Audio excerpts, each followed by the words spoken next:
Winnie-the-Pooh by A. Milne. Introduction. If you happen to have read another book about Christopher Robin, you may remember that he once had a swan, or the swan had Christopher Robin, I don't know which, and that he used to call this swan Pooh. That was a long time ago, and when we said goodbye, we took the name with us, as we didn't think the swan would want it anymore. Well, when Edward Bear said that he would like an exciting name all to himself, Christopher Robin said at once, without stopping to think, that he was Winnie the Pooh.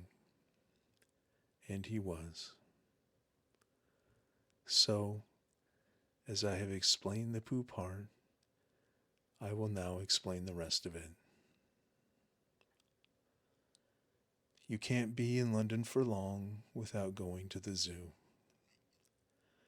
There are some people who began at the zoo at the beginning, call the way in, and walk as quickly as they can past every cage until they get to the one called way out.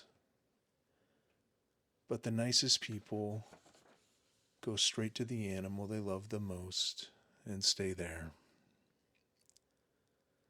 So when Christopher Robin goes to the zoo, he goes to where the polar bears are, and he whispers something to the third keeper from the left, and doors are unlocked, and we wander through dark passages and up steep stairs until at last we come to the special cage.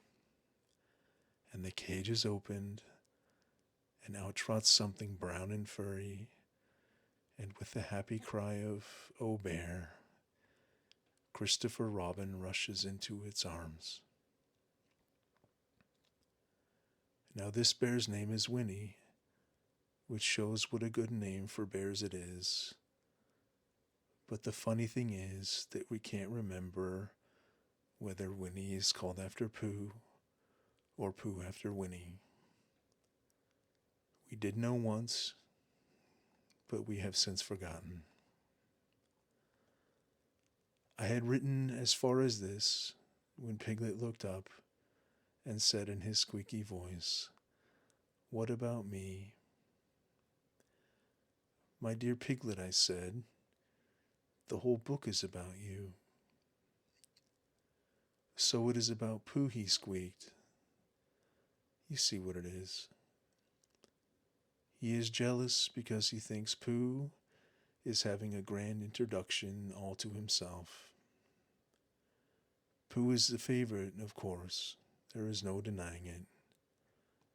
But Piglet comes in for a good many things, which Pooh misses, because you can't take Pooh to school without everyone knowing it.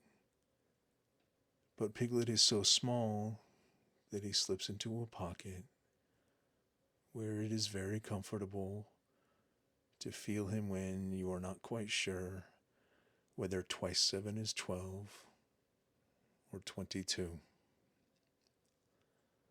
Sometimes he slips out and has a good look in the ink pot, and in this way he has got more education than Pooh, but Pooh doesn't mind.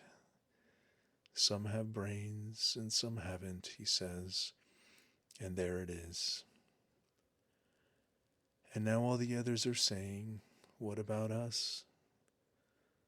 So perhaps the best thing to do is to stop writing introductions and get on with the book.